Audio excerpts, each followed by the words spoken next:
Good morning students. आज हम 5वीं जमात की उर्दू बी की किताब हुनर उर्दू में से इसम ज़मीर और उसकी जो इक़साम है उसके बारे में पढ़ेंगे। इसम ज़मीर ऐसे तमाम अल्फाज जो किसी इसम को इसम की जगह बोले जाएं इसम ज़मीर कहलाते हैं। मसलन मौलाना हाली की शायरी में नहायत सादा ज़ुबान इस्तेमाल की गई है। वो नहायत बा मकसद शायरी करते थे। इनके अशार बहुत पुर असर हैं। आपकी शायरी इखलाकी शायरी का बेहतरीन नमूना है। उन्होंने सर सैयद अहमद ख़ान की स्वाहें हयात भी तहरीर की।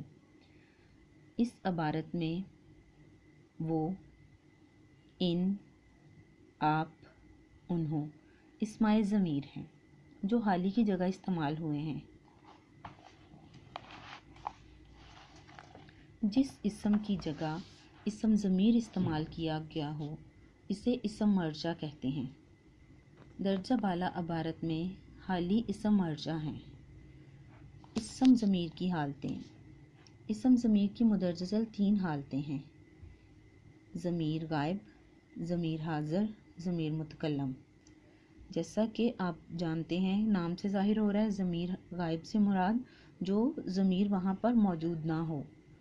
ज़मीर हाजिर से मुराद जो ज़मीर वहाँ मौजूद हो, प्रेजेंट हो। इस ज़मीर मुतकल्लम से मुराद वो ज़मीर है जो उस वक्त जो गुफ्तगू करने वाला है। ठीक है, तो अभी हम इनकी जो इक़साम है उनको डिफ़ाइन करेंगे। ज़मीर गायब, ये वो इसम है जो किसी ऐसे शख्स के लिए इस्तेमाल किया जाए जो खुद हाजिर ना हो। मसलन उसने गहरी सांस ली, उसे बुखार हो गया, उन्होंने गाना गाया। इन जुमलों में उसे, इन्हें ज़मीर गायब की मिसालें हैं। ज़मीर हाज़िर, ये वो इसम ज़मीर है जो किसी ऐसे शख्स के लिए इस्तेमाल किया जाए जो खुद हाजिर हो।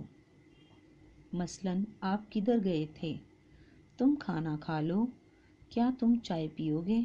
इन जुमलों में आप, तुम, तो वगैरह ज़मीर हाज़िर हैं।